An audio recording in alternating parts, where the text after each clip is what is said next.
Greetings, everyone. Welcome back. If you saw that little blurb I put up before, we had some problems. Josh was hold on one second. Sorry. My my thing wasn't muted. All right, sorry. Yeah, we got all kinds of technical stuff going on today. All right. So anyway, yeah, Josh was missing in action, but he's back. So we were going to postpone it until tomorrow, but I figured since we're kind of all here and everything now, we'll just do it tonight. So we're a little late to the game, but most of you people are going to watch this on the replay, so it's probably not going to make any difference. So anyway, Josh, what the heck happened? Where have you been? So the explanation, I was actually just talking to Gary about it, who's our lovely guest. And today I've basically been working overtime almost every day for about 2 weeks. And it starts to do something to your brain when you're in rush season where you're just kind of scrambled by the time you get home. And so to do personal projects, I'll often take like a little power nap. But today, like a brilliant genius that I am, it's about 9:40 and my wife comes up to me and is like, dude, don't you have like a thing tonight? And I'm like, I'm like, woke up and just felt miserable. And then I'm like, how did this happen? I'm like trying to figure it out. I look at my phone and that's what I saw. So genius that I am, I basically set it to AM, which is a byproduct of a lack of sleep. So there's a limit, I think, to juggling plates, but maybe we could. I think that might tie into the topic of our show. Yeah. so see, it was just meant as a morality tale for our listeners and not me bailing. I feel so bad though. So are you saying it was all deliberate and this was to make a point? Exactly. Yeah. It was my Machiavellian scheme to just really kick off the topic. Well done. Well done. All right. So Josh, since we already got you on camera and talking, why don't you let everyone know where they can find you online? Sure. So you can find me at quarterlystories.com. That's where I post like most of my comic stuff and other such goodies. And then you can also just find my regular portfolio at joshuakemble.com. And you can find me on pretty much all the social medias by searching for Joshua Kemble. And that's Kemble with a K. That's Kemble, which is a weird spelling. But yeah, that's where you can find me. All right. And you're on my channel, so you probably know where you can find me. You can also find me at Serkworks.com. Serkworks pretty much most places on the internet. And so we'll introduce Gary in a second, but I just kind of wanted to give everyone an idea what the topic is about. And Josh and I have talked about this probably ad nauseum before, but I don't think it's ever been a proper episode. And that's personal projects, because all three of us work art day jobs, and and we're fortunate enough, I guess, to be able to make a living kind of doing what we love and everything. But sometimes that's not enough. And we still got to kind of look outside and kind of get some work done on our own personal projects and put that kind of stuff out. So that's kind of what it's all about. And this will apply to people who have, even if they don't work, art jobs, or if they just work whatever kind of job you work. But it's just, I just kind of wanted to note that even sometimes when you do kind of do what you love for a living, there's still this desire, this sort of siren's call to kind of do your own personal project. At least for us three, there are. So anyway, Gary, why don't you introduce yourself? Tell everyone who you are, where they can find you, and everything. You bet. So my name is Gary Hodges. You can find me at, let's see, on Instagram. The handle is Dinosaurs VS Marsbots. You can see the spelling in my bottom thing here. Same on Facebook, you can find me. And also you can find me by my name on YouTube. I have a channel, not a lot of videos up yet. I think about 6 or 7, where I'm talking about the making of my first comic book. So yeah, the YouTube channel is just Gary Hodges. That's awesome. So also, before we get into kind of our personal projects, I want to kind of find out a little bit about your day job, because it seems kind of like an interesting job. Because one of the things that I tell people, because there's a lot of people that say, oh, it's just, there's no work out there for artists or whatever. But, there's there's a lot of jobs people don't even think about. You know, everything you see in life needs somebody to create it. But I think people are concentrating more on like, oh, I want to be an animator or a comic book artist or a graphic designer or in a gallery artist. Yeah, or whatever. But there's so many kind of strange things. Like the job I have right now, I mean, I never really, it was something I kind of fell into. I didn't really even think of this as an opportunity or something. And you know, when I accepted the job and kind of found out what it's all about, I was, you know, it's a pretty cool job. So, and it was something I never thought about pursuing. But why don't you tell everyone kind of what your day job is? Because I'm fascinated by it. Sure. Yeah. Well, my job, I didn't know it was a job either until someone, in fact, I wasn't even looking. I was at my previous job and I was happy. And someone there saw the listing and thought I would be a fit for it and passed it to me. But so I'm a litigation graphics specialist. What that basically is I'm an illustrator for court. So I work at the Maricopa County Attorney's Office. Any kind of visual aid that an attorney or an expert witness might want to use in court to show a jury or whatever could be something I would make. So that could be as simple as just a map of where a QT is, or, you know, where a car was stolen or whatever, all the way to the other end could be like a 3D virtual recreation of a crime scene. It could be anatomical diagrams to talk about injuries or medical testimony, you name it. Crime scene diagrams, whatever. So anything visual. Could be showing how a breathalyzer works, or explaining DNA, or, you know, anytime an attorney might need a very specialized visual aid and it's not something they want to just pull off the internet, they want it custom for whatever the particulars of the case is, that would be something that maybe I'd be creating. Cool. So how much of that do you actually have to specialize in besides just the art part? Do you have people that kind of tell, because I know people who have done like medical illustrations, but they are not, you know, they know a little bit just via working on it for so long. But in the beginning, it was kind of like, well, this is what this kind of looks like or what this function does and everything. So how much of that do you actually have to know?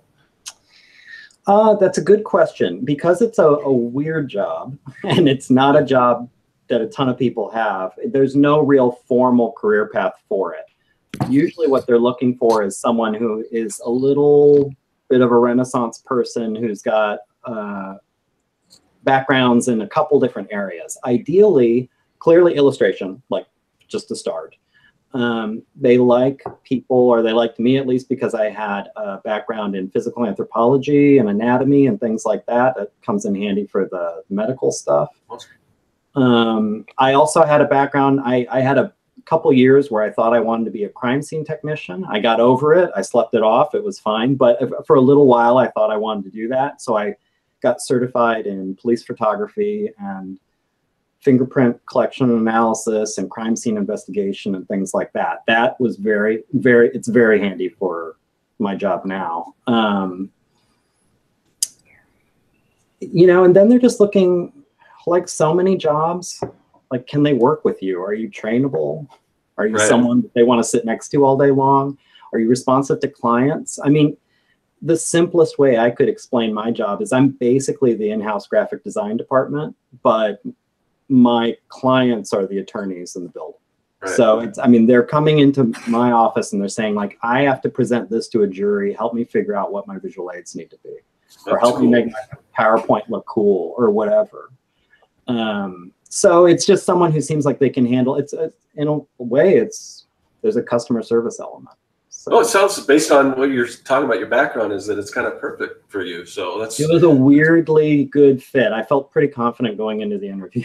That's cool. That's cool. There can't be that many people who have these sorts of combinations of skills and background and education. Yeah, it's weird because I've done freelance and all this stuff, and I've worked in so many different areas that when I first applied for my day job, which is mostly doing rubber stamps, I do designs, illustrations for different stamps and things, but ironically, I had done a freelance thing. I had a stamp company approach me before that, and they wanted to license some of these designs. I did these kind of these kick-ass princesses where they were kind of like the old, you know, fairy tale princesses. But I think people have kind of done a lot of that since then, like on you know, Tumblr or whatever. But yeah, I think when I did it was fairly unique. But anyway, so they licensed some of these designs I did. And so I had these with me, and I'm like, yeah, I'm kind of like, oh, I think I'm a shoo-in for this, and I kind of was. So it was kind of, yeah, it just happenstance or whatever. It's, you know, because I really, that's not something I've done a lot of, but I happen to have, you know, other than illustration, and my job is so versatile. As you know, we work in so many different styles and everything that you know, having that kind of diverse portfolio kind of really helped me out too. So that's pretty cool when that happens, because I don't know if your guys' experience is the same, but in my experience, looking for jobs, usually you're trying to figure out how you can sort of fit something into whatever you're looking for. Or I spent a lot of years just treating my illustration skills as a value add. You know, I had jobs that had nothing to do with art, but I could draw. So if they needed to illustrate the company manual, I could do that. Or if they needed a new asset for the website, I could do that rather than having to go to a firm, you know, like that. I would use it sort of like typing or keypad or being bilingual. Like I would just list, like, I also have art skills, and try to use that to, you know, push me ahead of other people. So when this came along, it was crazy. It was crazy how I figured this. I was telling people all the time, this is mine to lose when I go into the interview, because it's just if I make a terrible impression, or they already have somebody internally, they're just doing the formality of interviews or whatever. But it was the first interview in my life maybe where I felt really good going in. That's awesome. That was kind of like when I went in, because I went into the job that I have now. They brought me in for catalog work, like more graphic design, which I've done graphic design, but that's not like that text heavy stuff and a lot of the big giant. I mean, I like smaller things like logos and stuff like that. So they brought me in for that. And I think I kind of convinced them when I was there. I was like, well, you know, if you need somebody to design some of this stuff, because at the time I think they were sending some of it out of house. I'm like, I think you can save some money and keep it all in house, because I can do all this stuff. And I never touched the catalog from day one. All I've been doing since then is just illustration. So it's pretty cool. Yeah. But even with that, and you know, again, it's fortunate that we get to draw for a living and everything. We still want to do these passion projects. So you just finished your first comic book, Gary. You want to talk a little bit about that? Tell us what it's about. I did, yeah. So I'm gonna. You can show some shots of it too if you want. You know, I was a little scatterbrained getting ready for this, so I actually have the physical comic that I could kind of show a little bit of, but I didn't pull stuff to upload. No, that's cool. So basically, the background, assuming nobody knows about me, which I'm not going to hold it against you, I understand. The thing that I've been working on for a few years now is called Dinosaurs versus Marsbots. Dinosaurs versus Marsbots is this kooky thing I came up with in 2013 or 14, something like that. It describes the top secret war that took place when Martians attempted to invade beginning in the late 70s, and the government, using supercomputers, recreated dinosaurs to fight them off. It's bananas. Don't think about it too hard. It's sort of like Mars Attacks meets Jurassic Park, kind of. Originally, it was just a coloring book and prints, and I can actually show you the coloring book. The idea was, if you can see that, there's a Marsbot right there. I always liked with this, the scale thing over here. I always liked in dinosaur books as a kid. That was the first thing I wanted to look at, was how big is this dinosaur compared to a person. So I put scales for all the stuff. But anyway, I did a series of dinosaurs and Martian war machines and Martians, illustrated them, wrote blurbs about them, and threw it into an activity and coloring book. And that's what I was selling for a long time. And I was selling prints. That's how I met you, Scott. We were at Phoenix Comic Con. Yep. I've got a copy of the activity book. Yeah, I was trying to remember. It's like, I'm pretty sure I got him to get one. But as I've talked about in my videos on my YouTube channel, my experience every time I was doing conventions, whether there was this thing called Phoenix DinoCon I was going to, there was the Phoenix Comic Cons when I would do pop-ups or whatever, people would come by my booth and they would look at everything I was selling and they'd say like, this is cool, so do you have a comic? And I would say, no, I've thought about it, but I haven't done it yet. And they're like, okay, well, see you later. And they would just leave and they wouldn't buy anything. And and that just happened more and more often the more places I went, where I started to feel like if I'm going to do this anymore, I almost feel like I need a comic. The people are telling me I need a comic. But I stalled on it because that sounds, I mean, as you guys both know, it's a lot of work. And it was much easier just to do coloring books and prints and draw like one-offs. You know, the idea of sitting down and writing a story and doing a comic, I needed to kind of gather strength to motivate myself to do that. Well, I finally did about a year ago. I finally got fed up with myself for not doing it and decided to sit down and like, I'm gonna write a script. And I cranked that out over a few weeks, maybe a month. Showed it to some people to see like, am I crazy? Is this a waste of time? You know, there's lots of other ways I could spend a year of my life, you know, and the reaction was really good and encouraging, which meant I felt like I had to go ahead with it. So I got all my ducks in a row and all my planning, and I set out a quota for myself because I was really, I wanted to finish. More than anything else, I wanted to make sure I finished. I didn't want this to be yet another half-done project, of which I have many. So I was like, I'm finishing this one no matter what. So I figured out, well, maybe I can set a goal of a page a week for myself. It was a 40-page story. So my calendar at work, I have in big red numbers, like for each week, it'd be like page 7, page 8, page 9, like every, weekend, which one I should be starting, just to kind of, so when I was working, I could look over at my calendar and remember like, this weekend I got to draw the spaceship, or this weekend I got to draw the ray gun or whatever. And it got done about a month or 2 months ago. Got it printed. I'm using Comics Wellspring, which I'm really pleased with so far. They were the only place that offered a physical proof, which I just couldn't imagine ordering a bunch of comics without seeing a proof first. So that kind of tipped them over for me, but it looks great. I'm very happy with the quality. This is to ship. So there's the cover, got the back. I did my little parental advisory. I don't know if it can zoom in on this, but yeah, that's kind of, it's a mature rated comic, despite the goofy premise. It's more for, there's some violence and some language and some other things. But the premise of this is it's set in 1975, D versus M 1975. 2 men in black are driving out to Wilcox, Arizona. If you're not an Arizonan, it's this fly speck of a town far from everything. It's the kind of perfect place where you'd expect an alien encounter. There's just nothing out there.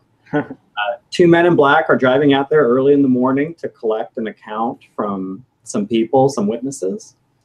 It's very routine. You get that impression as they're driving along. They're making conversation. They're just 2 guys at work. And then they get there and immediately realize, like, this is all wrong. This is all different from what they're used to. And it goes, then it kind of transitions to sci-fi horror once they get in the house. It's just a bad first encounter that marks the beginning of the Dinosaur-Martian War, like this bigger story I want to tell. So this is the first comic. It's a self-contained story. There are more stories I'm going to tell, but this isn't like a cliffhanger. Like it's a little bite-sized short story. It's nice. Yeah, can you show some of the art? I mean, you don't have to give anything away. Yeah. No. Yeah.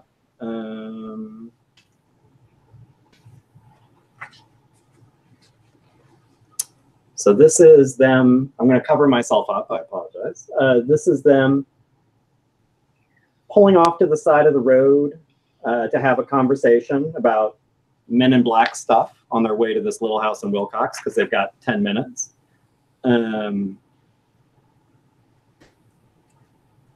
Let's see here. Here's them kind of just when they get in the house, kind of sizing things up and figuring out what's going on. I will say this isn't too much of a spoiler.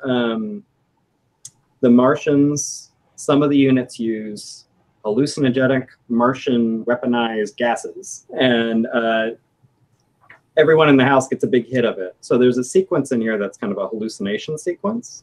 Huh.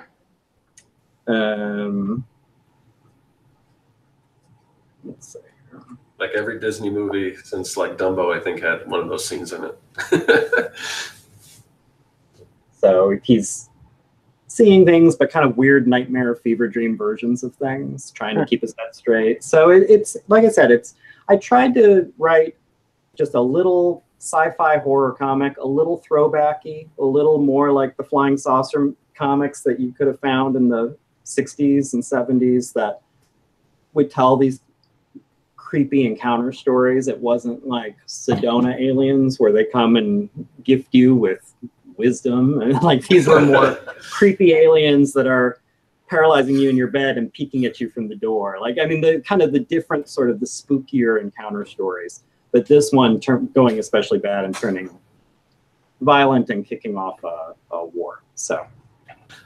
Okay, so I don't know if you, before I ask a question, I don't know if you want to chime in at all, Josh. Is there anything you wanted to ask? Because well, I mean, I'm really impressed by it. And that I think we're good to keep going. I mean, it looks really cool. Okay, like something to pick up. So when you made this crazy decision that you were going to take on this project, and again, you've got a full-time job, you're drawing all day.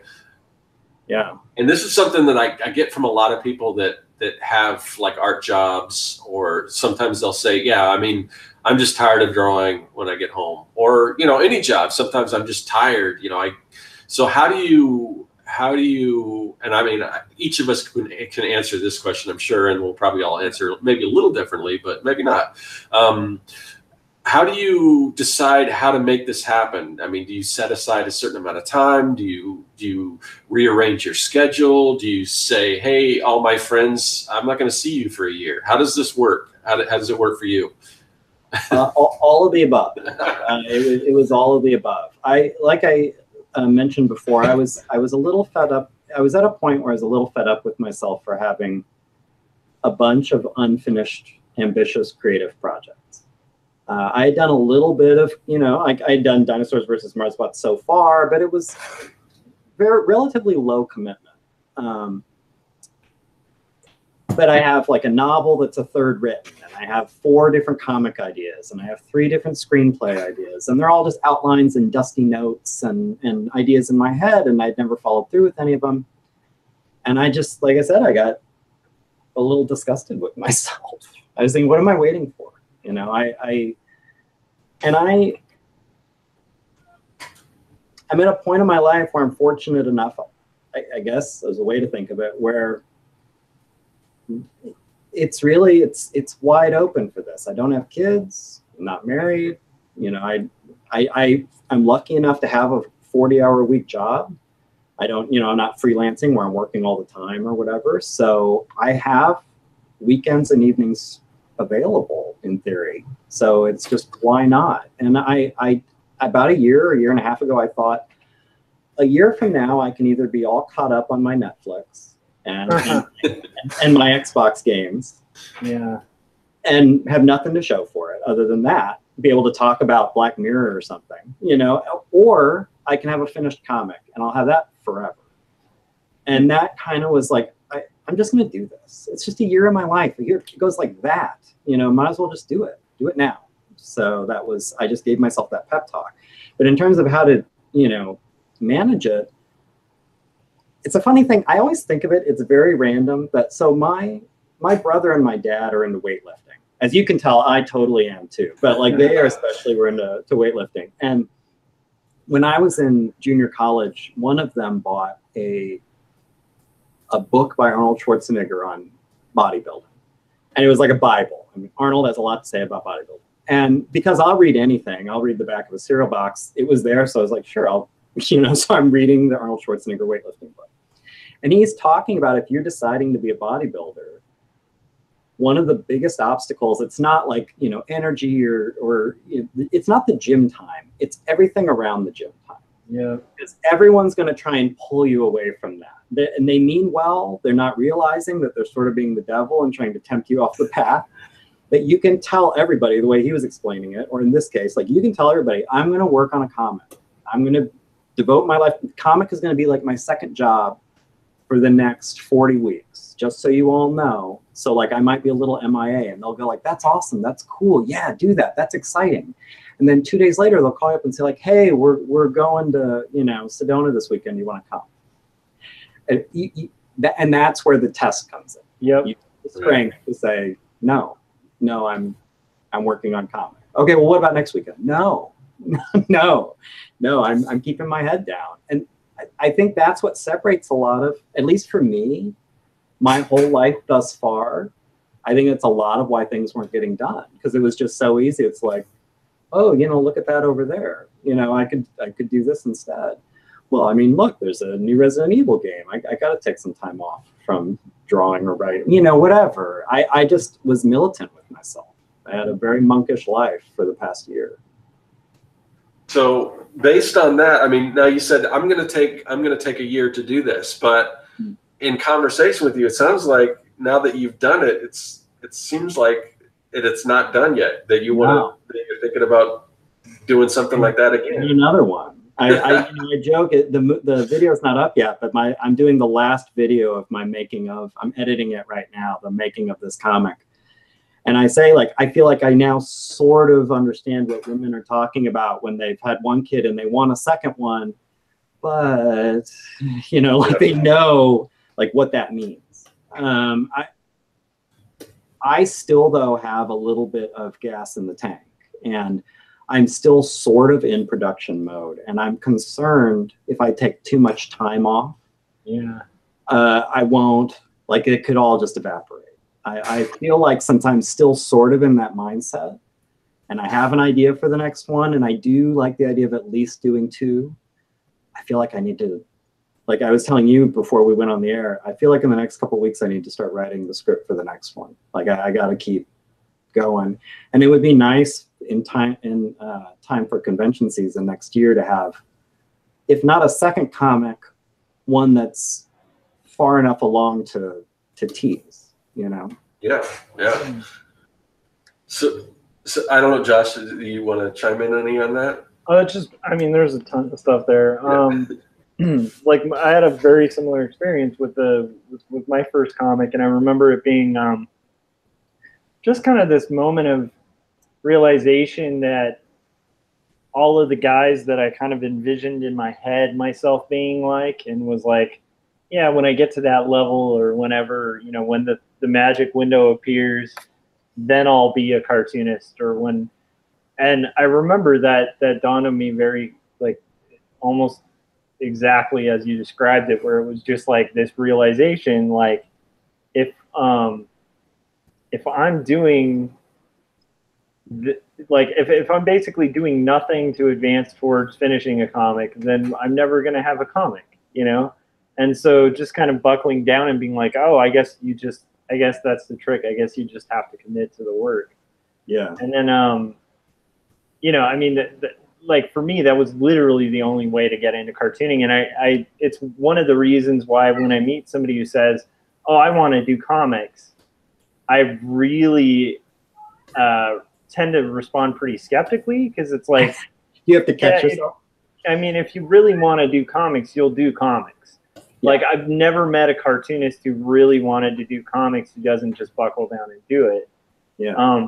But I do know, like, for me, it was like my early 20s when I finally, like, cracked down and was like, you know what, I'm going to do it. But I remember years and years of just kind of like drawing one page, or like you were describing, like kind of doing non-committal jobs where it would be like, kind of like trying to do comics without having to do comics. And that's a huge thing, you know, to just kind of buckle down and be like, okay, well, I guess I just have to put in the time, and that's how it goes, you know. That's the complexity of the whole thing. So that to me, like, really rung like hit a chord, because it's cool to see you realize that about yourself, and then the fact that you've done action and actually got a completed thing out of it is so cool. Because I also know that it's weird. It's like you feel like you're kind of in a trap until you do that, and then it's like, oh, okay, that's actually how it's done. It's just a ton of work. Right. Yeah, and that's it sounds so obvious, but I think that was the biggest aha moment. I just like you, what you were saying, I feel like for a long time I was waiting for the right time to like commit to something. Like, and I don't know what exactly, like I couldn't articulate what I was waiting for, but I felt like I would know it when it came, or I would just be overwhelmed with inspiration or something, you know? And yeah, I think it was just a few weeks in, I realized like, oh, so this is how you do it. You just work real hard. Yeah. Which sounds dumb, but at the same time, it took me a long time. I mean, you figured it out way before I did. I mean, I'm in my early 40s. So it took me a long time to realize like, oh, you just do it. You just sit down and start doing it. Duh. I don't know. It was, yeah. But it's amazing. Like even with, well, we'll get into more of this like as well, like juggling techniques and stuff like that, because we all have our day jobs and we're fortunate to have them. Mm-hmm. But it's, you know, even with that, it's like it's such a slow progress to work on comics. It's like kind of you have to almost take like a turtle strategy to it, you know, where you're just like taking one little sketch or one little thing at a time. And so it's like, you know, you see these like incremental movements, but when you first get that first thing done, or like the first few really serious pages, like when you really like, which you've shown your work, it's like clear you've taken it really seriously, like in execution. And so it's like, when you see the results of that, it's like, it's an addiction. Yeah. So what's interesting to me is like the way you were describing working on your second comic reminds me of a joke among cartoonists is constantly made at like NCS too. It's like the problem with comics is it's like once you start comics, it's really hard to stop comics, because if you stop comics, it's a potential like 5 years off of comics or 10 years off. It's so possible to get back in that sort of stagnation of not creating. It's like deciding to take a year off before grad school or something. Yeah, for sure. Yeah, that year's gonna be 10 years, you know? Right. Yeah. And like, so to me, it's funny because it is also a bit like a drug too, because it's like once you have kind of built that habit of like saying no to going to some event, or like maybe I can watch Luke Cage tomorrow, you know, instead of today. Just building that self-discipline. And what's amazing is I think the second you've built it, you kind of look around you at friends of yours who talk about all the things they want to do and don't get those things accomplished. And you start realizing like it's just this cycle of like there's a split between kind of creators and then people who are kind of consumers. And it's like once you kind of break that bubble and you're a maker, it's a lot harder, but it's like so strangely addictive, because like unlike Netflix, like you were describing, it's like Netflix, you binge a show and you end up exhausted the next day at work because you watched a bunch of television or you played a really good video game and you have nothing to show for it. Right. Whereas with comics, you pull an all-nighter, you put in some time on a serious panel and you see it in print in a year, you know, and you actually have this thing. You feel like you accomplished something. Yeah. So that's massive. So those were just really, those hit home for me. I'm sure for Scott too. It's like, Scott, you've described it, but have you had like a similar experience to that as well? With like, yeah, I just want to kind of chime in on something. Like sometimes, and you do kind of have to, I think, allow yourself some breaks. You know, you just can't, you know, work and work and work. You got to, I do have, you know, I've got kids and girlfriend, and I've got, you know, you know, I've got family and stuff. So, I mean, I still try to find time to do all that. And it is a juggling act, but when you were talking about, you know, maybe I should watch Luke Cage, you know, so I did want to catch, there are some things that I want to catch up. Luke Cage is one. And I was like, well, you know what? I haven't seen Jessica Jones yet, and I don't know if sometimes you have to watch these in order, especially with these Marvel things. So I'm like, I kind of want to watch Jessica Jones, but I don't have time to do that. So, but I don't, you know, what I ended up doing was I just had it playing in the background while I was drawing, and I don't get the, you know, I get the gist of it. I get the gist of the story, you know, which is fine. You know, I can't, it's not like I'm sitting taking in the whole movie, but it's playing, and the storytelling's good enough that I can tell what's going on just by listening. And while I'm doing more mundane type art stuff, either whether it's inking or just I've been working on these little avatar things, and just basically a lot of cutting and pasting from Illustrator to Photoshop and stuff like that. So there are some multitask, and I'm not the best multitasker in the world, but there are sometimes you can kind of combine some of those things. So you don't have to cut it out totally, but you do. I mean, but there's a limit, you know, because some people, that's all they do is come home, and, you know, whether they're exhausted or whether they just sit there and plop in front of the TV, and, you know, and so, yeah. I'm sorry. No, go ahead. I will say, I don't remember where it was in the process. I feel like I was maybe a third or halfway in. I'm sure. Yeah, it was enough where I had been working for a while, and I realized I needed to ease off the gas a little. Like, I still wanted to hit my goals, but I could tell I was fraying. And so that's when I transitioned to, like, okay, I'll allow myself one social engagement a weekend. And that's not like a whole party or something, or, you know, a huge, like, that's not going away. That's like, yeah, and you can even do that as a reward. You can do that as a reward for, I completed this part of my comic. Now I'm treating myself to this, but as long as the balancing is the hardest part, but if you can get that down, like, I'm going to go have coffee with a friend now. Yeah. I realized I had to start doing that. And when I do, there's definitely going to be a lot of fine tuning the process for the second one, because while on one hand, I liked being really intense about it, on the other, I know it's not sustainable especially if I ever wanted to do like 5 or 6, you know, especially each comic takes me about a year. I can't, you know, all work and no play makes Gary a dull boy. Like, I need to somehow figure out a little bit of work-life balance. But still be finishing, still be like turning out product. So I haven't quite found that balance yet.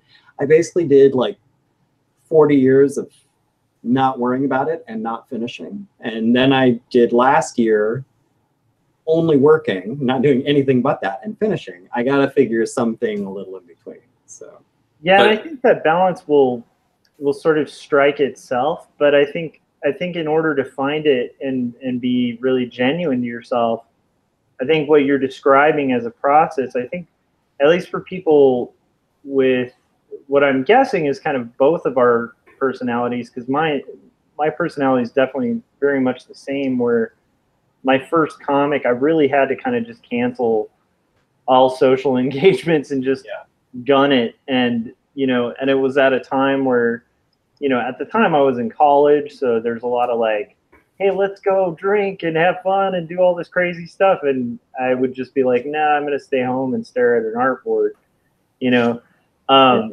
And like, I think that there's an importance to kind of doing that on your first few runs or whatever, because of the fact that, you know, if you spend like a long time kind of not having the habit of working on, you know, personal projects, then it's like you almost have to retrain yourself to know how to kind of have the self-discipline to do it. So it's kind of like being a bodybuilder, where it's like once you have that, you know, once you have that frame and you've already built your body, it's about maintaining. Whereas like at first it's about like, dude, I have no idea what I'm doing, and I have to put on like 100 pounds to do this properly, you know? And like, you know, and that strikes a chord with me, because I do feel like exercise is very similar.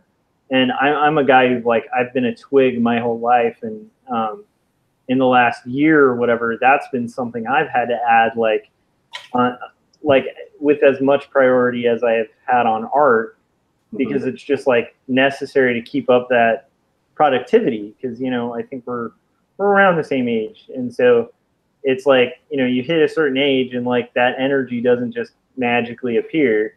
Yeah. And so it's like I realized, like, in order to be better at my art, I have to be better physically, not overdoing it. But yeah, it is this balancing act, and I do feel like it's kind of never going to be perfect. But I can say, if you say yes to too many engagements, you know, or to too many kind of just whatever, like, it's like anything, you know, if without self-discipline, stuff just doesn't tend to get done. And, you know, and the rewarding stuff doesn't tend to get done, at least for personalities like mine, you know. But I agree with Scott too. It's like, obviously, you know, I got a kid, so it's like I'm going to prioritize, you know, that, or like family time, like, you know, much higher than I prioritize comics. But comics are a really near second, you know. Yeah, and it really helps to have a supportive family, because, you know, if you don't have that, I'm just fortunate that I do. So if you don't have that, then that's a whole, you know, that's a whole other set of problems. But so Gary, you did something a little differently that I wouldn't necessarily recommend, but I guess it kind of worked out for you. But you kind of did your whole comic book progress kind of in secret for the most part. I don't know, at least and maybe you were sharing, I don't know what you were sharing on Instagram and everything, but I noticed that, like, your YouTube, when you started making your videos, you kind of had almost, if not finished the entire project, you were really close. Yeah. So, I mean, I know for me, one of the things, and this could be a detriment, because if you're spending too much time sharing and everything, that does take away from your progress. But a lot of us have done like the 100 Days of Making Comics Challenge, where we share as we go. And one reason why I would recommend that is because while you're doing that, you're also building your audience and everything. But you mentioned that you kind of did this whole thing in secret until you're almost done, and then you kind of let people know about it. So I'm curious, what was your thinking behind that? Or maybe I'm wrong. You're sort of right. People knew I was working on a comic, but I wasn't sharing any of it. I told them that I was finally going to do a Dinosaurs versus Marsbots comic, and that I wanted to be done with it summer of 2018, and stay tuned. And that was about it. Now, I basically told everybody, and in fact, on my holiday card that I sent out, I draw my own holiday card every year. I do that too. And on the back, I actually did like an ad. I was only like a third done with the drawing, or half done with the drawing, but on the back, I was like, D versus M 1975 next summer. All those things were just to make me accountable, like just to have people ask me about it. I knew I needed that external social pressure of like, how's the comic coming? Where I couldn't just decide, like, you know what, this is hard, I'm not going to do it. Like, that would be just enough once in a while to make me like, right. And that's one of the reasons why I mentioned that, because the accountability is a big part of sharing your stuff online and everything. So, yeah. That's why I tried to make a point of like announcing to everybody, like, and I wasn't even thinking of promotion at that point. Like, when I started with the videos, it was mostly thinking about promotion. Like, what's an inoffensive ad for the comic I can do? And, you know, a making of vlog seemed like people would watch that and it wouldn't feel like they were being pitched. So no, people knew I was working on a comic, and some people were really involved.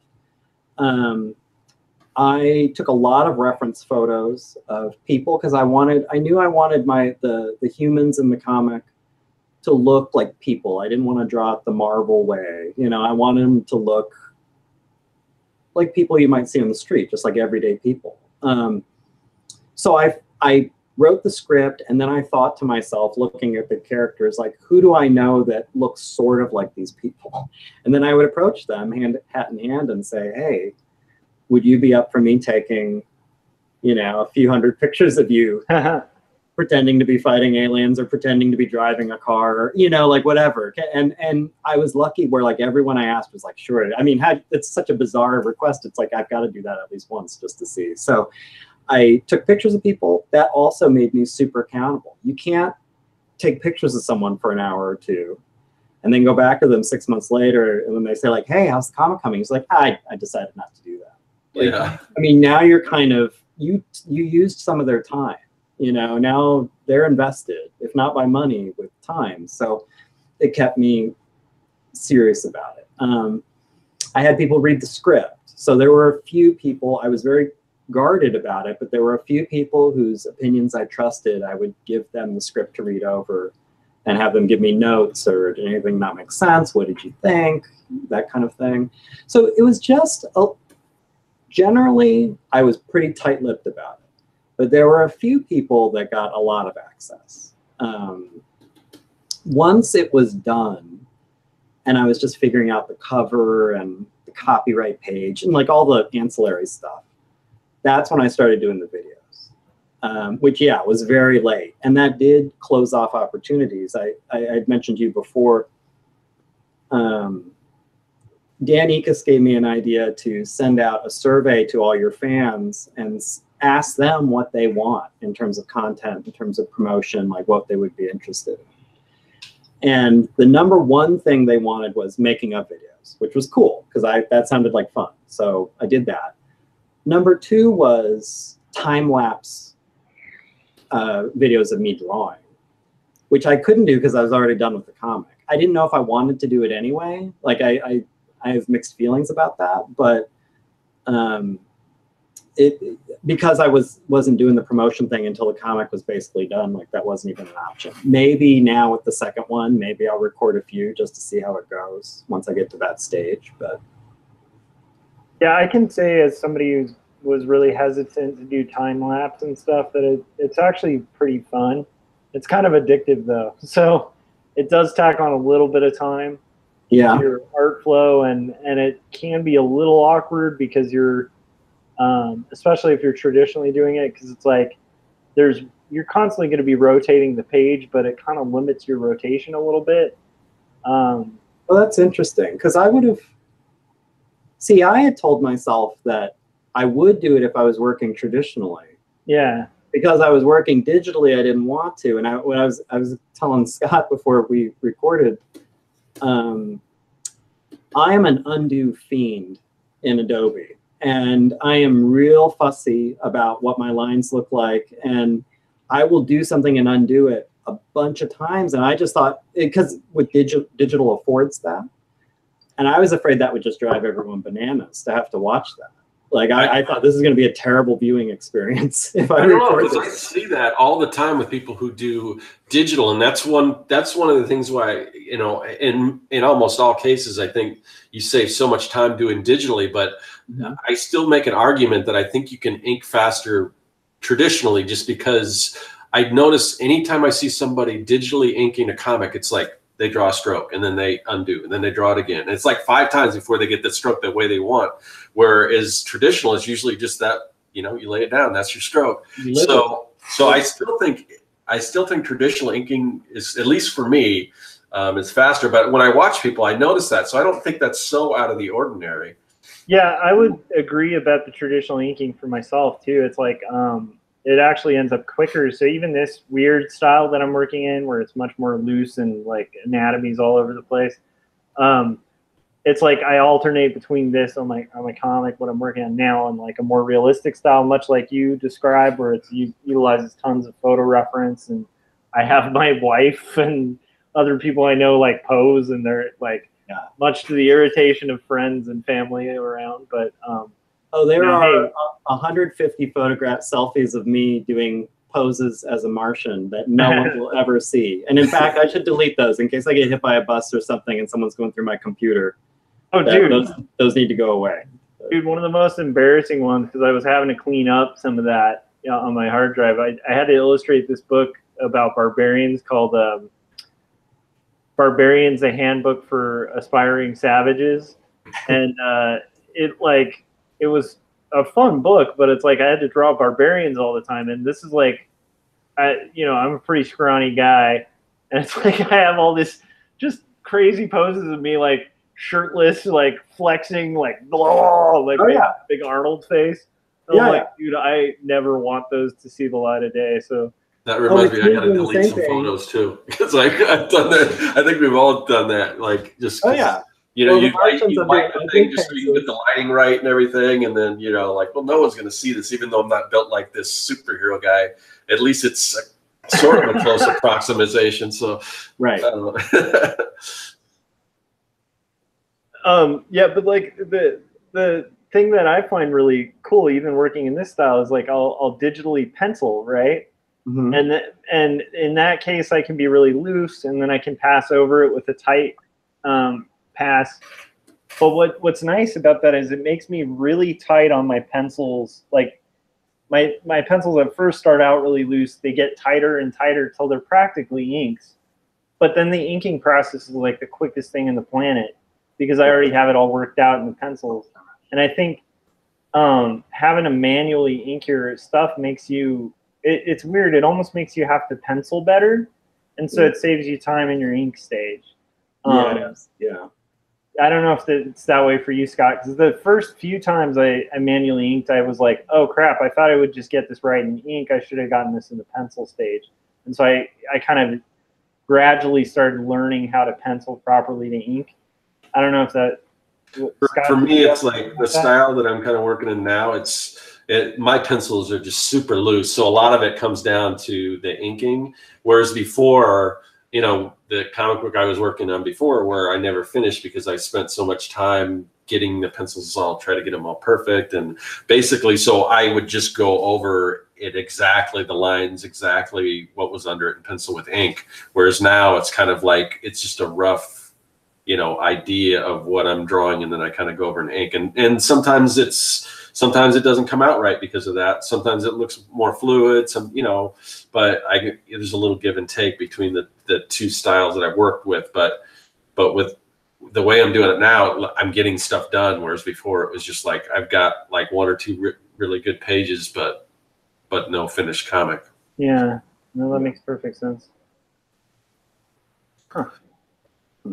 So I don't know if we want to talk about, you know,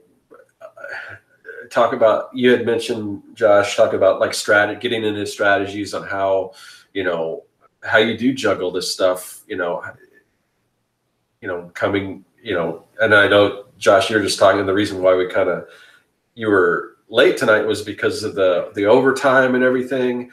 But especially with you, Josh, with all the overtime, because like with my job, it's basically I clock out at 5 o'clock and I turn that job off and I don't even think about it. But I'm not like you. I'm not managing people. You know, to me, it's perfect. My job is perfect for me because it's just I go in, I draw, and it's something that, and the stuff that I do is fairly natural to me. Yeah. And I, you know, while I'm doing it, I'm listening to podcasts. So I'm educating myself while I'm doing it. It's like again, there's a little bit of multitasking there. But when I clock out, you know, I go home and I can work on my stuff. So I don't have to worry about all this other stuff.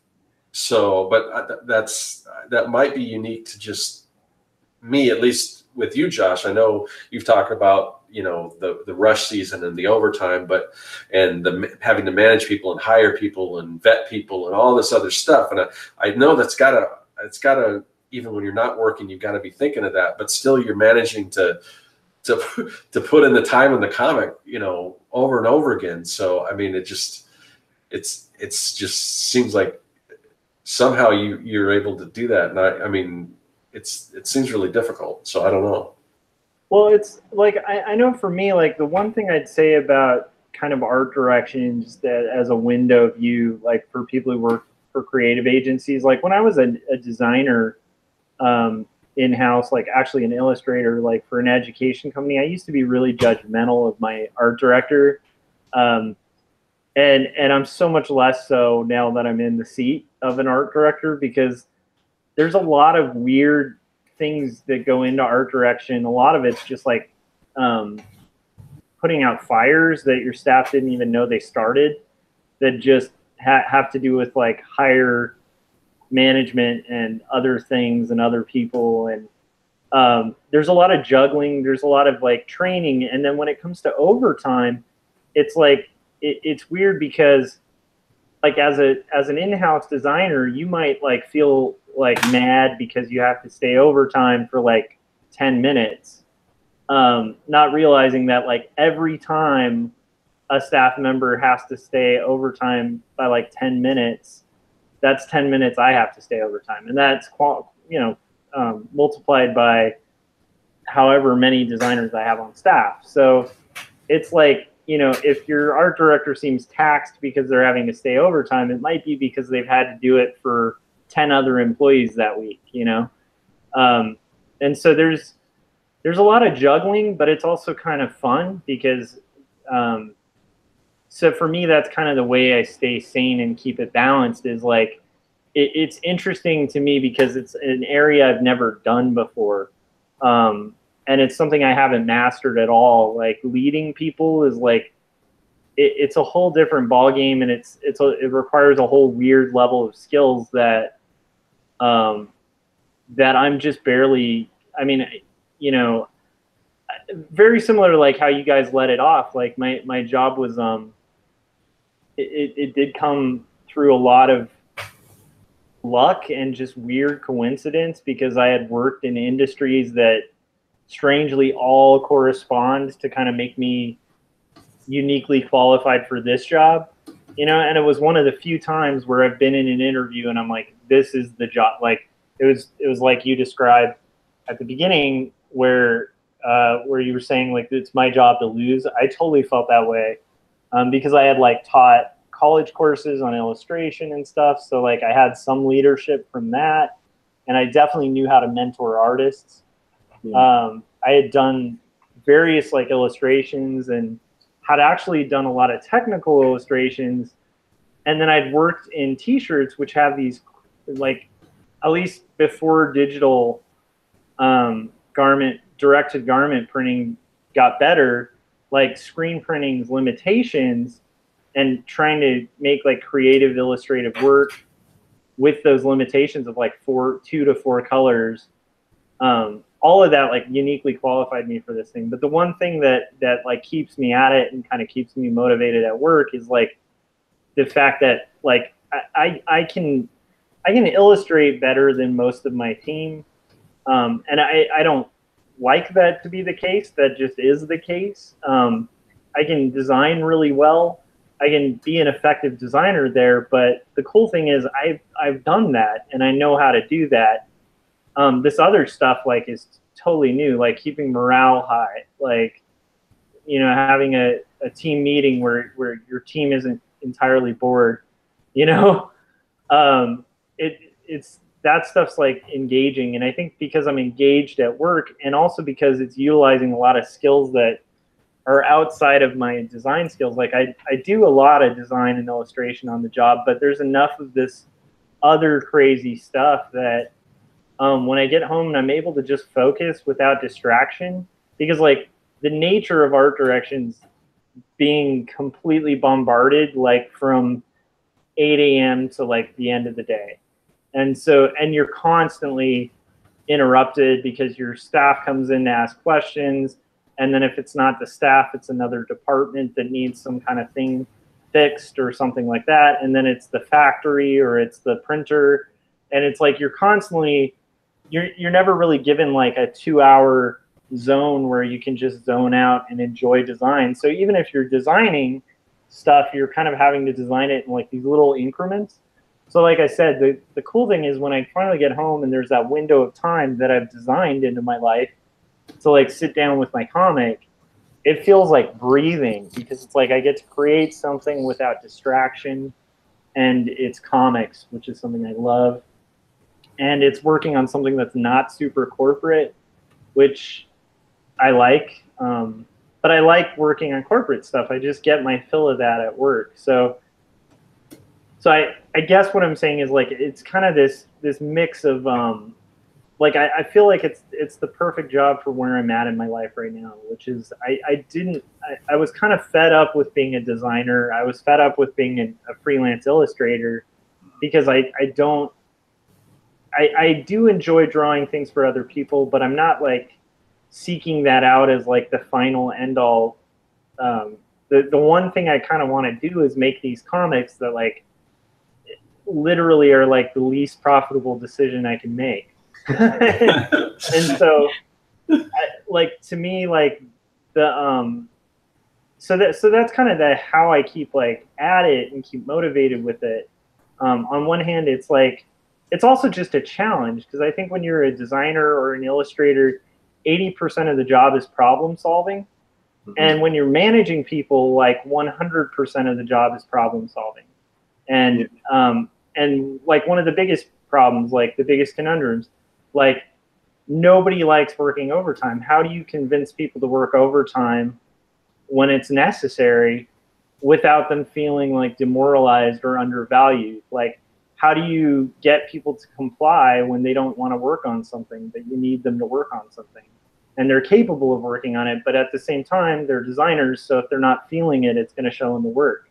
It's like, it's a whole nature, like how do you deal with like weird social interactions, or like office politics, and like how do you get along with like the better people who work politically and the dirty politicians? You know, it's like it's all there, and it starts to be there like the second you get 10 employees at a workplace. But if you have like 50 or more employees, it gets really complicated managing a department, because there's a lot of interdepartmental complexity and stuff to it. So like that keeps me engaged. The thing that allows me to find the time is literally what we were talking about at the beginning, which was like, I don't have the time. I get home, I put my son to bed, I hang out with my wife for a little bit, and then I just draw. And I draw till sometimes 2 or 3 in the morning. I wake up at like 6 in the morning. I had to work.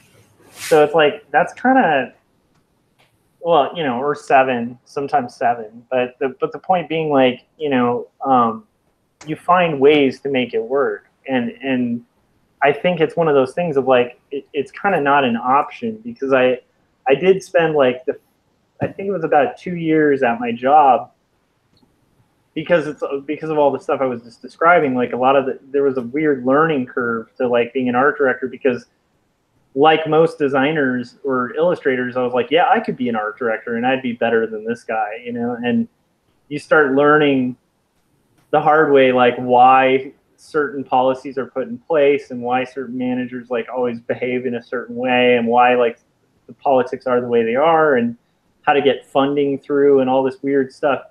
I spent the first 2 years doing my job without doing any comics. And so this comic that I'm working on right now just kind of sat on the back burner. And what I found was that I'd catch myself getting more frustrated at work or like at home in my personal life, because I was looking for that kind of creative, like I started looking for like the creative joy that you get from creating your own stuff, like in the workplace, which you shouldn't be looking for in the workplace. Like, even if you work for Disney, it's not about you, it's about a team thing. And so like I found myself just not being content like with it. So for me, it's like I had to do comics again, because I'm not a great, because it's something I sincerely want to do, I'm not a great person when I'm not doing it, because I'm usually very unhappy or not very content with my life or with my station, because this is what I want to be doing. And so it's like, if you're not, I don't know, it's just kind of like, I guess if you're like one of those car enthusiasts and you're not working on your car all the time, you're not going to feel great about yourself. Right. This is my car, I don't know if that makes sense. It totally makes sense. First of all, can everyone hear? My internet dropped just for like a second. No, you're good. Okay.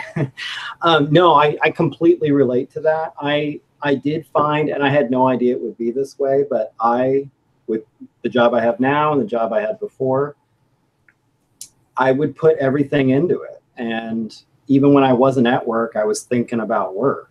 And there are lots of hazards with that, but the one that I found is there's a lot of any job that's completely out of your control, and you're sort of at the mercy of things that have nothing to do with you, that you have no control over, and can tank your mood for who knows how long if things aren't going the way you wish they were going. Yeah. I did find once I started working on the comic, like I did not think a lot about work when I was not at work, which I didn't expect that, but it was a great fringe benefit. Like it was, and it's something that I feel like whether it's more comics or going back to writing or building ships and bottles or something, like I realized like I need something. I need some kind of a thing to burn off intellectual and creative energy when I'm not in the office. Yeah, and I mean, like I would say the same for like even because before that I was freelance for like a really long period of time and just doing my own thing, and that doesn't disappear with freelance. Like for me, when I was freelancing, if I wasn't working on personal projects, my client work would suffer because of the fact that in order to do art for anybody that's not yourself, that has to go through some kind of approval process, there are going to be other opinions and there's going to be other tastes, and there's also a client at the end and a customer at the end that may not like what you like, you know? Right.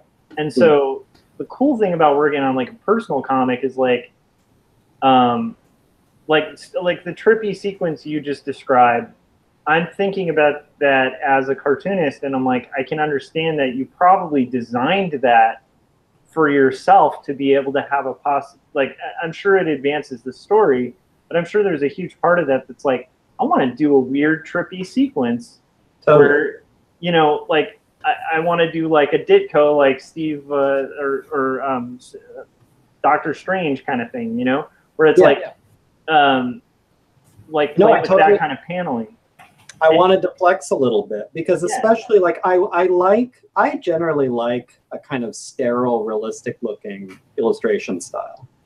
And I knew that was going to be the comic was going to be very like Bernie Wrightson-ish kind of, I mean, not that good, but like that kind of just like play it straight and clean and not too flashy, like technically, hopefully impressive, but not flashy.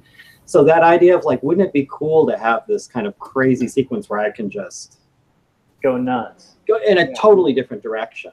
And I was looking for it, especially since the first, I don't know, 8 or 10 pages is 2 guys in a car. It's like the Blues Brothers. And there's only so much you can do with that illustration wise. Like really struggling, like coming up with new angles and new faces and new, you know, like poses and things. But I was really getting excited. Like, boy, once I get to the house, I'm going to be able to get to that hallucination sequence, and it'll be fun to kind of just open up and just go crazy for a few pages, and then have it fade back down to what it was before. Like that would be kind of neat. Yeah, and that's the cool thing about personal projects is like because you're kind of steering the ship, you're able to kind of like explore and kind of design a story to where it's best suited for you, which inevitably is not going to happen with like you can kind of fake it happening with clients and stuff, but like the other byproduct that I did notice in those 2 years of not doing it was that I'm a really bad employee when I'm not working on personal stuff, because like I said, then I'm so invested in the work that I get really miffed and angry that I made this beautiful design and it's being destroyed by corporate or something. When in reality, it's like it needs to, you know, hit a specific target customer that these people understand, and I don't. But I'm so much less attached to it because it's not my end all be all. But I'm actually a better employee and a better artist because I'm able to kind of be free and loose at work because, like, once again, I have this outlet. And so, like, I encourage it for my team too. Like anybody who's working on art in-house, like, you know, 80% of the people in the NCS that I've met all work for places that are way more impressive sounding than where I work. And all of them, like across the board, the one united thing is like when you meet somebody who works at Disney as an animator, you meet somebody who works at DreamWorks, works anywhere, like across the board, the one unanimous thing, even people who like, I've met people who work for like Marvel and they're on huge books and they have this kind of thing where they don't want to work on Superman. They don't want to work on Spider-Man. They want to work on their own personal thing. And like, and that also, well, you've had experiences at conventions. I'm sure you've had that experience too, where you meet somebody you really admire and you show them, like, especially with this comic, you're going to have this experience more and more. You're going to meet people you admire who are on big books, and some of them might actually start giving you the same excuses friends of yours who aren't working on their personal projects will give when they see yours, where they'll be like, oh, I wish I could do this, but I blah, blah, blah, blah, blah. I've had that from, like, DC guys and guys doing stuff for, like, Dark Horse and stuff, where they're like, oh man, you did your own personal comic. Well, like, I've always wanted to do that. I've always figured, like, when I'm off this Batman issue, you know what I mean? And you're like, it's I think a common thread. I don't know. To me, I think that's a common thread of, like, to be an artist and be sane, you have to be making work you're passionate about, that's your own. And even if you're passionate about your work, you know, I don't know. I feel like you're going to be, maybe it's not for everybody, but I feel like you're going to be missing a part of your soul. I don't know. Do you feel like from doing the comic that do you feel like more kind of yourself, like, now that you've kind of created a comic, like, meaning more like kind of artistically fulfilled? Yes. Yeah, artistically fulfilled for sure. And that was a lot of, it's only been on sale for about a week now. Nice. What's that? No, I just said nice. Sorry. Oh yeah. So it's selling well, but it still hasn't completely sunk in that people are reading this thing I wrote and drew. I mean, I'm sure you guys can appreciate this. I'm still struggling with that feeling of what we were just talking about. Like, I want to do something that's purely my artistic vision with no, like, I'll take notes when I'm, you know, and get some feedback, but basically, like, I'm the whole thing. Like, I'm making all the calls. I'm doing every part of this. I'm doing the writing and the drawing and everything, and I'm the boss. That's really, it feels amazing compared to, I'd spent a lot of time freelancing. I've had a lot of really awful graphic design jobs. You know, like, it's great to be able to just feel like I'm going to do whatever I want. On the other hand, it makes you that much more vulnerable when you're showing it to people. Oh yeah. Because now this is like, I can't pass this off and say, like, well, this is what the client asked for, and he's an idiot. You know, like, this is me. This is my idea of the story. This is my idea of characters. This is my idea of what a comic should look like. You know, and so if people don't like it, that you know, that feels different than when, like, you know, you did a logo for a laundromat, and you know, and this is exactly what they wanted, and you gave it to them, and it looks like ass, but whatever, you know, it's not my problem. I'm not invested. You're invested in it when it's your comic. No, you're touching on a huge thing, because and I always mention this on the show, but, like, Stephen Pressfield is this great writer, and he did this book called The War of Art. And it's all about kind of how to get into a space where you can make your own personal projects, and particularly for writers, but it definitely applies for, like, you know, cartoonists and stuff like that. But he has this constant thread that his theory on, like, why most people do the avoidance, like we were talking about, that we've all done, where it's like, you have this, you know, you want to do comics. You've probably wanted to do comics for a long time. And yet there's always, like, oh, but there's this other thing. So when the time comes, but he kind of breaks it down that he thinks that what you're just describing kind of is one of the main reasons people avoid doing it in reality, because people, you know, and I kind of buy it. I think people are afraid of success in that case because, like, for instance, succeeding at making your own comic means you have to face how good you are as a cartoonist and how good you are as a writer. And you're not going to be as good as you think you are. And you're definitely not going to write as well. And you're going to learn a bunch of stuff, especially on your first comic, that the next shot you're going to apply better and better tactics.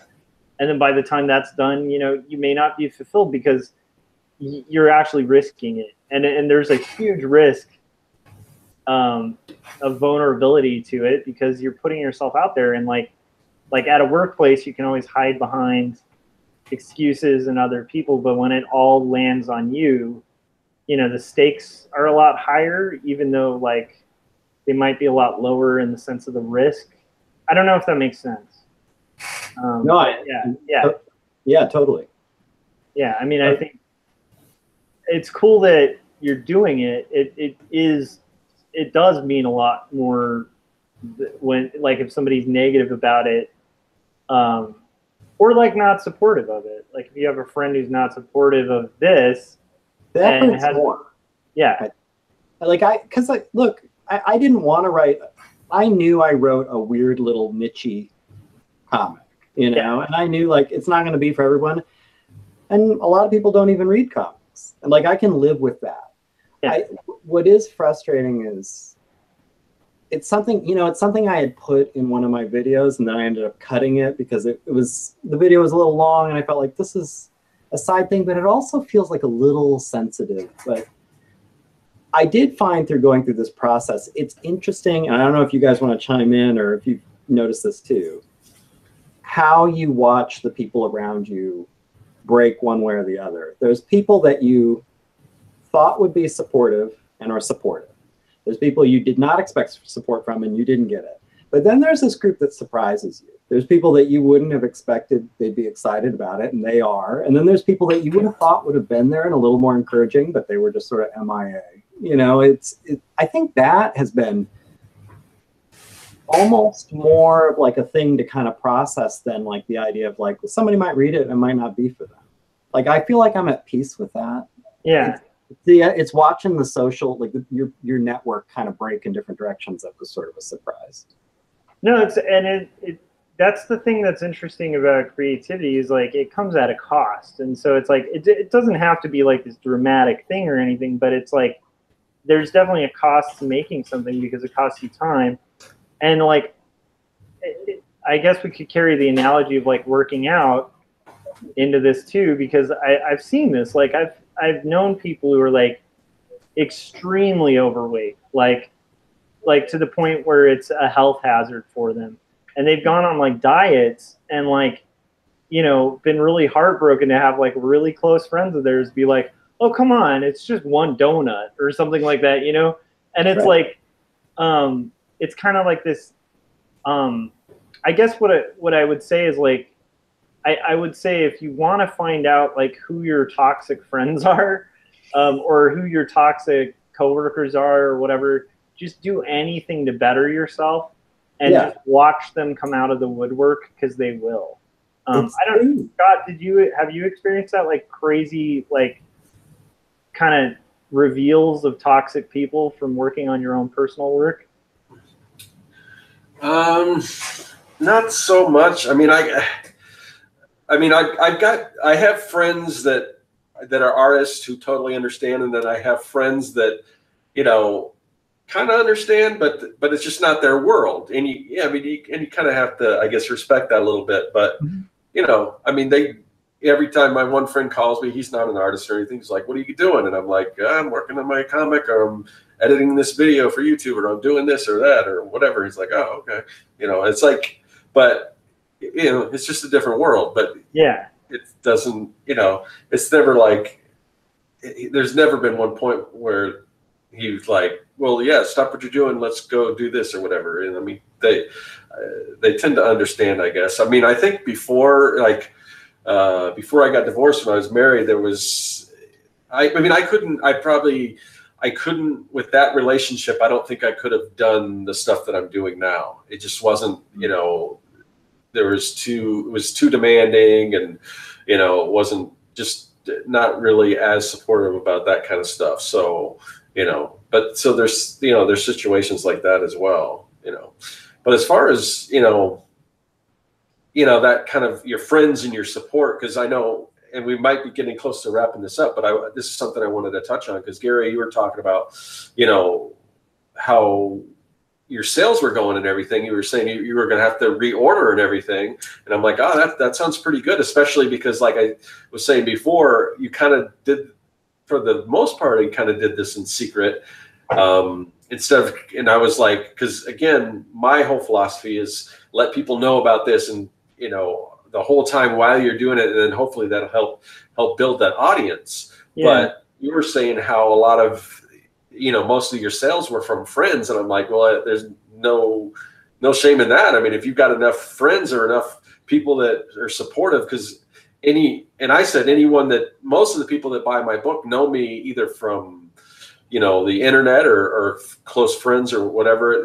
Very few people just kind of stumble upon the comic book and then like, oh, this sounds interesting without any knowledge of who I am. So there's nothing wrong with that. So I'm just curious, what we all do or like Josh, you're kind of a ways away before yours is complete. You actually go to promote that, other than the promotion you're doing now with the videos and all this stuff. But so for like Gary, I mean, how do you plan? What some of your ideas on how to promote this, and how are you getting, how are you letting your friends and everyone know about this, and so they are going out and kind of purchasing the book?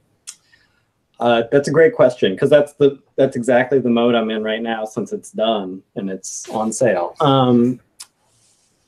So in terms of the friends, they're probably getting sick of all my posting on Facebook and Instagram, talking about like, hey, there's a new YouTube video up, or hey, the comic's on sale, or I'm doing pages from it and everything. Like, they're fully aware now that the comic exists and it's for sale. So I feel like that angle is covered. I'm interested now in like, okay, how do I get outside of my immediate social circle, and then like friends of friends? There have been some friends of friends sales, which those are awesome. They're all awesome. I expected to sell 8 copies. So the fact that I'm already thinking about like, oh my gosh, I got to do a reorder is amazing, So the idea I had, and I reached out to you about this, Josh, I don't know if you have any thoughts. I was thinking of sending a few free issues to, if I can track down indie comic review channels or websites or something, just to see if they would review it. Now, again, that's the vulnerability thing, because they might read it and say like, this is crap, nobody buy this. But that seems like one way to get out there. I'm definitely going to do Phoenix, the Comic-Con, whatever they're calling it now, the Fan Fusion, next year. I know I need to up my social media game, like with Instagram. I've got like 200 followers for the Dinosaurs versus Mars bots account. I've been, looking at Dan Ikas's stuff. He talks a lot about how to grow your followers. So I've been trying to apply some of that, but I don't know. Yeah, this is all uncharted territory for me. Even finishing the comic was uncharted territory, but now promotion, like, I don't know. But I feel like a review site would be like finding some review sites. Yeah, hopefully. I don't know. The only experience I have with that is when I was running my Kickstarter, I would send some digital copies out to some vlogs. And since mine is also a period piece, mine takes place in the 80s. I sent it out to some like 80s vlogs. And because it's in the vein of like Goonies or Monster Squad or that type of thing, or more recently Stranger Things, I sent some stuff out to review, and I had some good write-ups on a couple of those sites, but those blogs. But I don't know how much. I'm not sure how much that, or even what the readership was. I mean, these are blogs that I like and I listen to or read and everything, but I don't know. Sometimes it's weird because like I've had things that were out there where thousands of people are seeing them, and it doesn't really. I don't know if it's really made a dent, other than maybe some name recognition and somewhere down the road. Yeah. It's almost like with billboard advertising and things like that, where they say, or any kind of product or whatever advertising, people say, well, they have to see that same ad like about five times before they're like, oh, maybe I'll check that out. So it's not going to hurt, but I wonder, like, that immediate thing. But then again, I hear about these things that like go viral and you're all of a sudden your comics selling like crazy. So I would definitely try it out. Well, and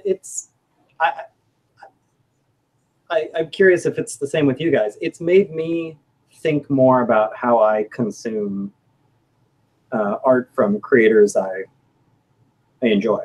Mm-hmm. Because in thinking about this, I realized like there's a lot of artists I follow on Instagram or Facebook or watch their YouTube shows or whatever, and I've never bought anything from them. And I've never, like, I mean, I'm a fan. I think of myself as a fan, but they wouldn't know it. So, right. I think about that with my own. It's like, I could get all the followers, but how do you engage that? How do you make, what is that nudge that makes you say like, yeah, I'll buy a comic? And I've been trying to dissect my own thinking on that. Like, when have I bought comics in the past? When have I stopped at a booth at Comic-Con?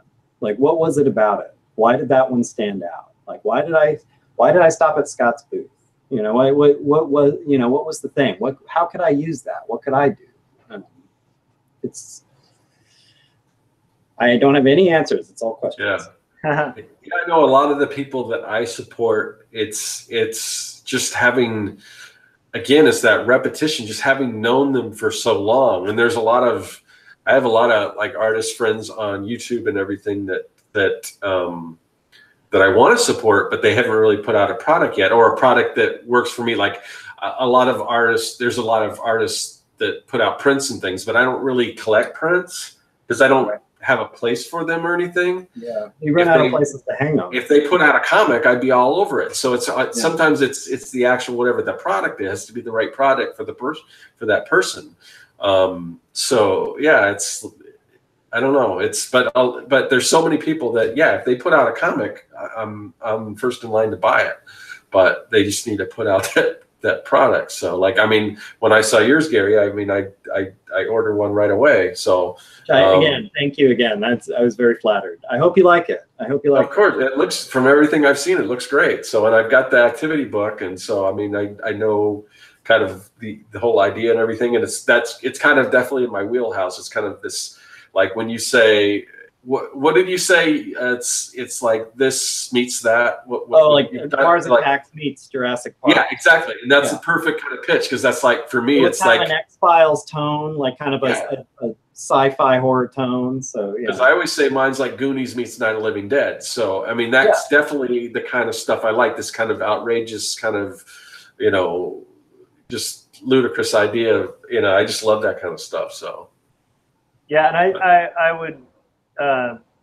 We'll have to reiterate where people can pick it up, but I'll definitely be interested in picking up a copy, because I religiously watched Mars Attacks. Like, I love that movie so much. So like, even just kind of the tone being anything like that, I mean, it may not have Tom Jones in it, but I'm afraid it doesn't. I apologize. But I mean, it sounds like up my alley too, for like humor and for seriousness as well. So it sounds like a fun, kind of a romp, which is cool. So I would recommend sending to review sites. I mean, here's like, it's been a long time since I've had to plug my own comic, but I had a comic that got the Zarek like years ago, and it was in previews and sold thousands of copies, and 80% of the sales, I keep saying like 80% for large percentages, but I don't know the actual percent, but I do know there was an uptick. And so the recommendations I'd make, I know the game's changed a little bit since I had to do the heavy promotion for that, but some of the things I picked up from it are, do a press release, like to your local paper, do it, like phrase it, write an article for them on the back of your postcard for it.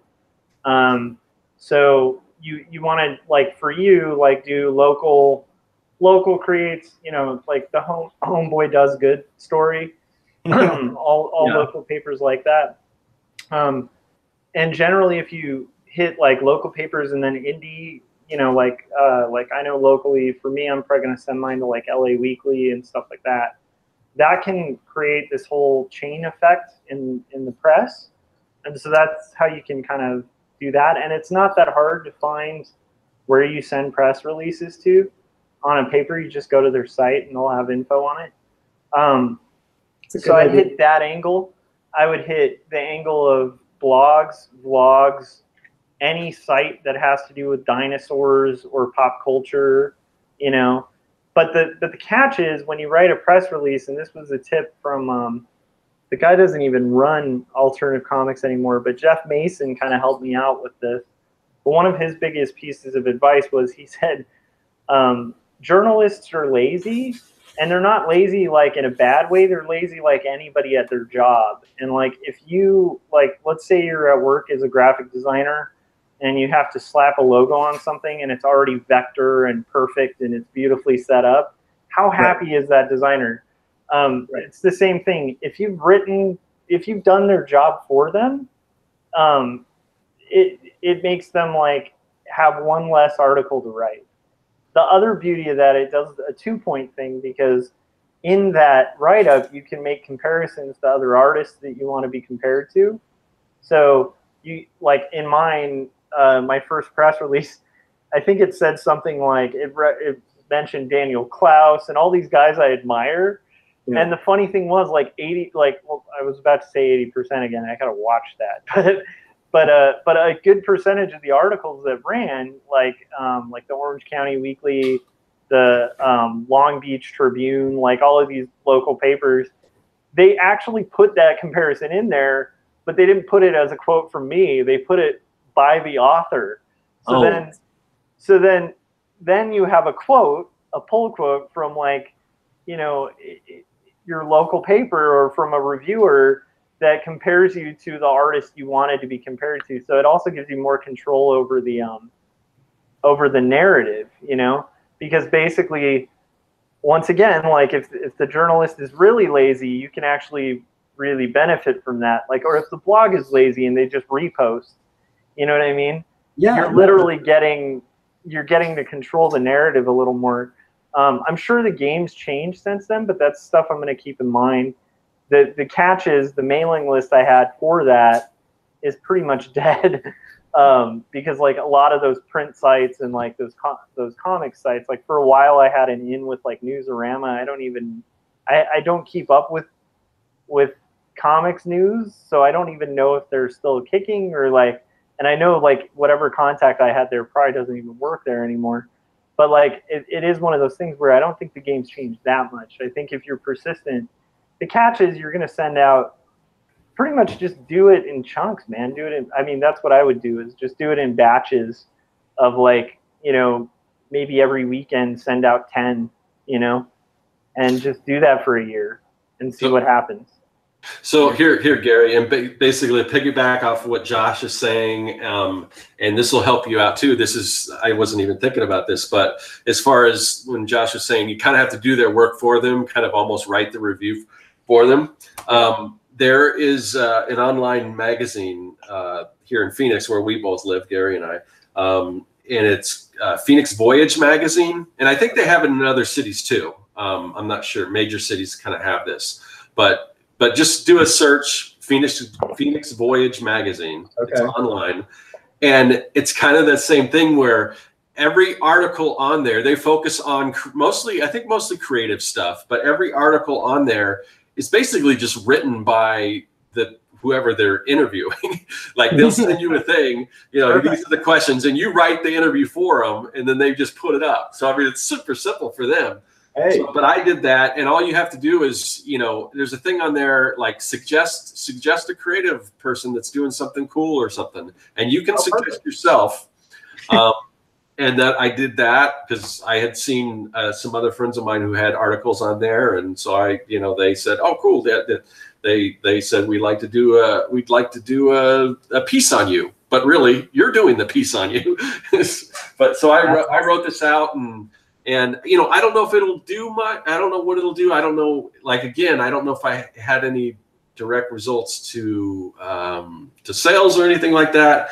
But the good thing is I kind of wrote this kind of cool, you know, article, and I'm going to use that same copy again when I redo my website, because I was kind of happy with, I took some time to do it and everything. But because you're in Arizona, I would definitely look up that, and that's another way you can get the word out, you know. Yeah, absolutely. That sounds great. I'm going to look into that. Yeah, Scott, actually, that's one of the things you said I really don't want to underplay it, because it's so like valid, which is the work you do on like your press release is it will forever pay off, because like once you've written that press release once, you can just refine it a little bit for each place you send it. Yeah.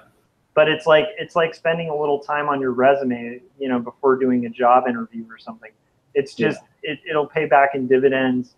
And the catch is you're not really doing much for sales. What you're doing that for is like the potential sales, at least what I noticed, and I've noticed this with all creative work I've ever put out, is like usually people's hesitance is that they forget. And when people get a perception that something's like, it's like an action you got to take now, or something's the new happening thing. It's kind of like when you're at work and a new TV show's come out and everybody's talking about it. And like a year from now, like today, nobody's talking about Lost at my job. But if you go back to like when Lost was running on TV, that's all people would talk about in break rooms or at workplaces or anywhere, right? Yeah. And part of it's because Lost was great. Part of it's just because people have this like weird kind of herd thing. And it's like, so in order to like just getting that press will give the perception to the potential fans that you have that you're getting press. Mm-hmm. And then when you get press, it makes you look relevant, and people want to buy things that are relevant. So it's like it's kind of like a weird. It kind of doesn't matter if something got press, whether it's good or not. But I'll admit to like if something's getting a ton of press, and I read about it, and then I read about it again, I'm much more likely to buy it. You know. Yeah. Well, so it's the saying that nothing draws a crowd like a crowd. Yeah. Oh yeah. For sure. It's like the con thing, you know, where it's like if you'll notice, there's rarely a table that's like got a super long line where that line just dissipates and disappears. Like at a con, like a long line at a table, like we've had Chris on, but we gotta have him on again. But my friend Chris, he's the best boother I've seen personally at a Comic-Con. He will have a continual line, like a line of people waiting to talk to him, you know, from the beginning to the end, because that line draws a line. Like people see it and they go, oh, there's a line here. This is important. I should stand in this line too and see what this thing is about. Right. And, you know, so yeah, like totally send out press releases, hustle. Like you can steal, well, I don't think it's a unique idea, but I have this idea of, when this book is done, going to different vendors, like not vendors, different stores, and like personally approaching them and just kind of targeting specific areas and working my way out of California. And eventually, like if that does well, then extending to other places, just one-on-one distribution to shops, because that's another perception thing. Like Numb, like part of why it sold anything, that was the comic that I had in Diamond and stuff, was because it was in stores. And so it's like, and a lot of my sales didn't even come from those stores. It's just that people saw it at a store and were like, huh, I should get that later. And then they suddenly think you're more relevant than maybe you even are, because of the fact that literally like it was on the shelf next to Spider-Man. It doesn't like, so I would totally, I mean, I'm sure you're already going to do a lot of that stuff, but yeah, I think, you know, it's just attack a different challenge every weekend, right? With it, where it's like you start with drafting that press release, and then the next time, like maybe drafting whatever, and then sending out every. Yeah, it's gonna be. It's a cool book. I mean, it looks like that's the beauty of it. You have the work done, so now it's just all the annoying work. Yeah. Well, it's funny. I was just thinking, like, I've been scribbling notes on Post-its the whole time you guys have been talking, like ideas, the ideas you guys are giving me, because they're all great. I was thinking none of this is going to be as much work as doing the comic, but also none of it will be as much fun as doing the comic. You know? Oh, yeah. Yeah, I mean, I think it's the, like, I think, you know, I know some people who like really love that part of the thing. Yeah. Some artists that are just like super gifted at it. Like for me, I've always been the guy who like, I hate it. I hate the whole like look at me, look at my stuff, buy my stuff. But you kind of it's like graphic design or illustration too. It's like you kind of have to hustle and self promote and be shameless, man. Because otherwise, like literally, the guy who's being shameless and promoting his stuff is gonna get the attention. You know, it's crazy. And that's been something I've had, just like working on it, being better about that, because I didn't promote any of anything else I've ever worked on as much as this.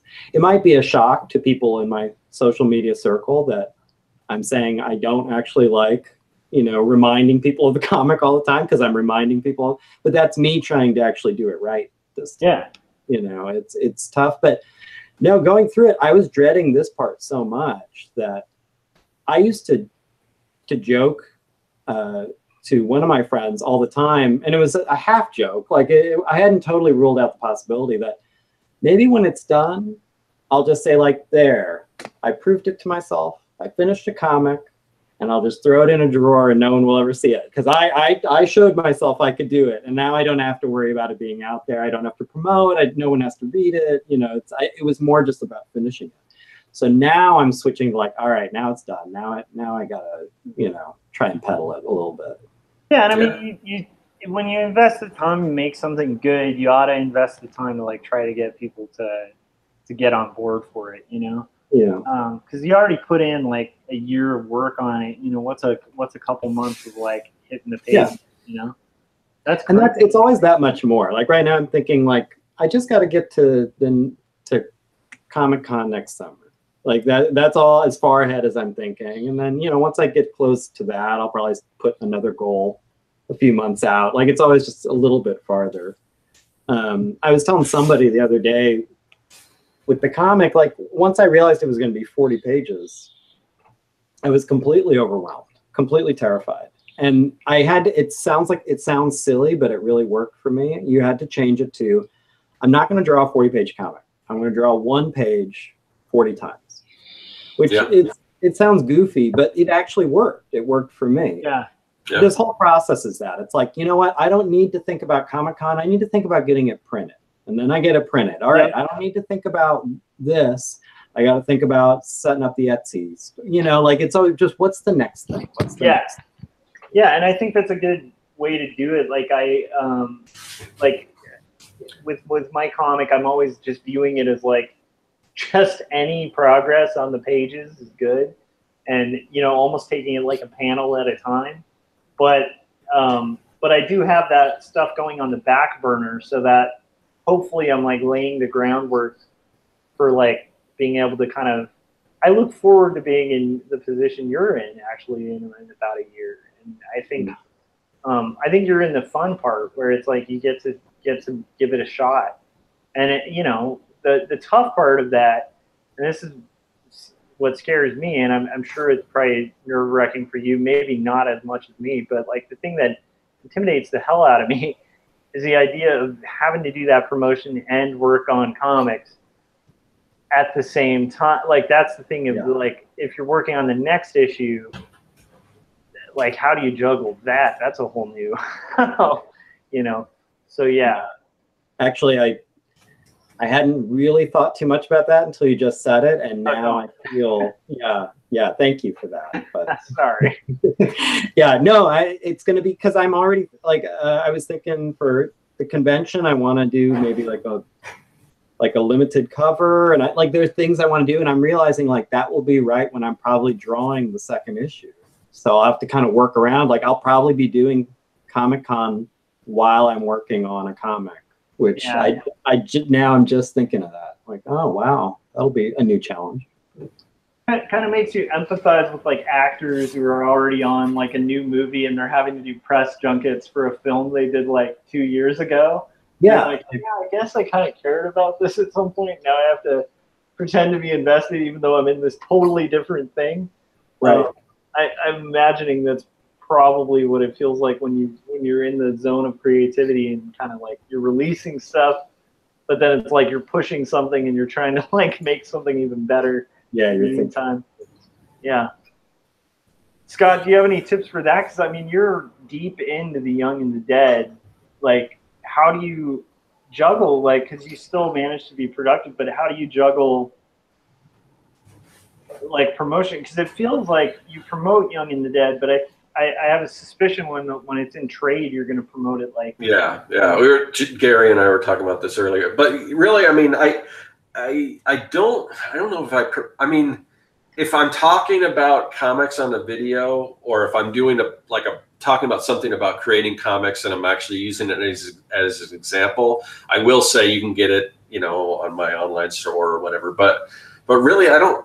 Other than when I finished the previous issue and I ran the Kickstarter, I don't really actively promote it that much, just because the floppies are just basically, like when Gary was saying, instead of a 48-page or whatever, comic, break it down to, a page a week. So the floppies are kind of that for me. Instead of 200 and whatever it'll be, 200 some odd page graphic novel, no, it's going to be 6 floppies, and that's kind of my benchmark. So because of that, and because I don't want people to be like, begging me for the next issue when it takes me so long to do, I don't really actively. It's just kind of like, it's something I do in the background, in addition to my day job, and in addition to all the other stuff that I'm doing with Serkworks. It's kind of like, even though I love doing comics and everything, it's not the big money maker. So it's kind of just the side project, and sometimes it gets pushed aside, and it takes a long time for me to put it out. But so because of that, I'm not really going to do any super crazy promotion until the whole thing is complete. Now, when I finish this next issue, I will do another Kickstarter, so there'll be that. But then after that, I'll just kind of eventually go back and hopefully start on the next issue, and the whole thing goes again. But it's not, I don't. It's like, if I don't sell a whole lot, it's right now at this point, it's not really like a big deal to me. I'm just not promoting it as much right now. Yeah. But hopefully when it's done, it'll be, I think once it's a complete story, it's a little easier. It's an easier sell for one. People definitely do better selling trades and, collections at comic book conventions than they do single issues, I think. So yeah, we've talked about that a lot. I mean, a lot of the reason is just your own incentive as the seller, because your return on a comic, like a floppy at a convention, is a little over what you put in. Not much. It's not a huge return. Right. Whereas like on a graphic novel, you're talking like charging possibly like $15-$20 for something that's going to cost you significantly less than that to print. And so it's like the return is worth the push. And then also, like, once again, it's like you've got the full story at that point, so it's a little easier to kind of get invested in stuff. But that's interesting, man. Yeah. So I don't know. We've been going for a little while. Oh, yeah. We started kind of late, so we'll probably want to wrap it up. Is there anything anyone wants to say to kind of put a pin in any of the stuff we were talking about before we kind of go around again and let everyone know where they can find us?